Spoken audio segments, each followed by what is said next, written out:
I'm Antonieta Collins with your ESPN headline. Now that free agency has settled a bit, sources tell ESPN.com that the Pistons and Kings have once again resumed trade talks around Josh Smith. Reportedly, the teams are looking for a third team to make the deal possible. For more on this, let's bring in ESPN senior NBA writer Brian Windhorst.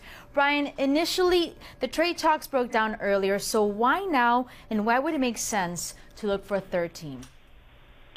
Well, there's a couple of reasons. First off, the teams have both gone through free agency. The Pistons have made, a handful of signings to change the way their roster is going. The Kings made an important move that opens up the door for a trade. They signed and traded Isaiah Thomas and sent him to Phoenix, and they now have a $7 million trade exception, which makes it possible to bring a lot more options into play when it comes into a trade.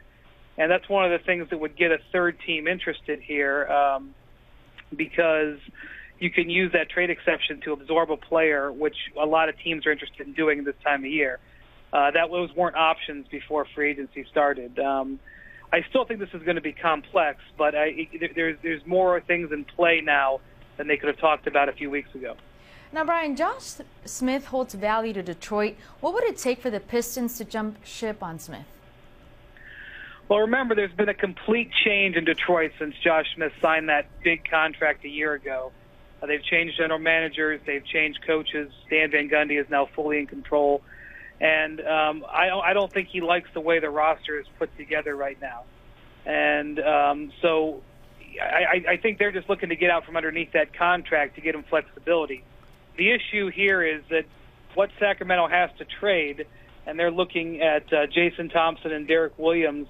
We're not real sure how much interest the Pistons have in those players. That's why they're looking for a third team to potentially create a better option for the Pistons. But there's no doubt that as the Pistons try to deal with Greg Monroe's free agency, he's still probably the most high-profile free agent out there.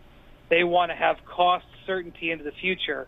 And if they're going to sign Monroe to a really big contract, they may want to offload this big money that they owe to Josh Smith. So it may not be as simple as getting talent for talent. It may just be getting out from underneath this contract they signed just a year ago. ESPN senior NBA writer Brian Windhorst with the insight. Great stuff as always. And for the latest NBA news, make sure to keep it right here on ESPN.com. I'm Antonieta Collins with your ESPN headline.